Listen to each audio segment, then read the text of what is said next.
Bernat de Déu, endavant. A veure, ja que estem en dia de selectivitat, intentaré fer un comentari de text d'epistolar amb 5 punts. Espero en sortir-me'n. Primer, hi ha una cosa interessant a comentar del barroquisme espanyol i català, i és que, ho dic per les declaracions que has passat de Díaz Ayuso, i és que les úniques persones que creuen o han cregut en la via unilateral són la dreta espanyola. És a dir, la via unilateral no hi va creure, evidentment, els que l'havien d'emplaçar i implementar, com es va demostrar. L'esquerra no hi creu perquè, si promulga els indults, s'entén que els seus polítics no la tornaran a fer, però la dreta espanyola se la creu. I jo insisteixo en el que vaig dir fa una setmana i que els hi dic als meus amics una part, perquè el Rajoy no s'ho va creure, que els hi dic als meus amics de dretes, inclús filofeixistes de Madrid. Escolta, no hi ha desafio, per tant, deixeu-ho. Punt número 2, que per mi és el més important. El processisme està sent molt hàbil en fer veure que tot això és un canvi d'opinió. I el seu portaveu en cap, que és Gabriel Rufián, ha fet una frase que a mi em sembla digna d'emmarcar. Diu, no, és que nosaltres després de l'octubre vam canviar d'opinió. I perquè vam fer una reflexió. No, xato, no veu canviar d'opinió. Veu incomplir un mandat parlamentari, que és molt diferent. És a dir, vosaltres veu manta vegada, perquè es va fer més d'una vegada, dir i votar que el Parlament de Catalunya era sobirà.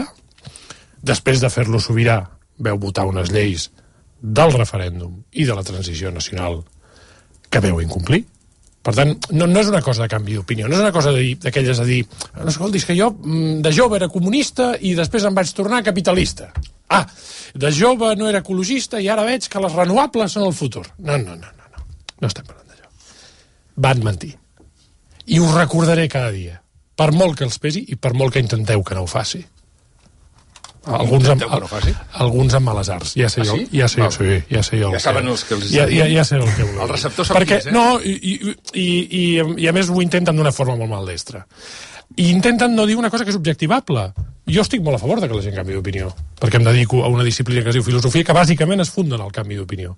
Però quan tu canvies d'opinió, incompleixes mandats parlamentaris i fas que la gent es deixi ulls a les manifestacions, has de demanar perdó i fotre el camp. Perquè si no ets mala persona. No mal polític, mala persona. I ho diré cada dia, per molt que us pesi. Sou mala gent. Hi ha gent que va posar l'ull. Hi ha gent que va posar els collons. I us hi esteu pixant. I jo no ho toleraré. Jo, Bernat de Déu. Per molt que us pesi. Punt número 3. Clar, Junqueras, Aragonès, veiem una PNUvització d'Esquerra Republicana, això és evident. De moment, deia l'Olona, no crea dificultats, però hi ha un moment, li va passar a Puigdemont, li va passar a Puigdemont, li va passar a Artur Mas, amb Pujol, i hi ha un moment que s'ha de matar el pare. I jo crec que Aragonès ho farà. És a dir, apostaré cada vegada que per una qüestió simple de pas del temps, la influència de Waterloo i del junquerisme, que evidentment no és amor, com he acabat de demostrar en la meva intervenció, al contrari, seran cada vegada més insubstancials a la política catalana. Punt número 4. Clar, una altra cosa que em fot molta gràcia, els convergents. Per què els dic convergents? Perquè és que són convergents. No, ara són radicals. Els tibis d'Esquerra, els pactistes d'Esquerra.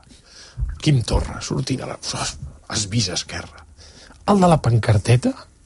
Ara critica Esquerra? Quim? Ara tu critiques els d'Esquerra? Barrut, que ets un barrut? Jo desobeiré. És que he posat una pancarteta una horeta més al Palau de la Generalitat. Quina cara que teniu, tios. I ara sents a l'Artadi, que l'Artadi sembla de la CUP. Has vist, són uns pactistes, botiflers. Quina cara que teniu. Després, i punt número 1, punt número 5, perdó, has vist, complet, es nota que he anat a escoles de pago, no? Una qüestió molt... No, però he complet, he dit 5 punts. Després, punt número, otra vez. Després, es que a veces me cuesta. Son las secuelas de años de mala vida. De lavabo. I després diuen, és que ara pactarem un referèndum. Molt bé.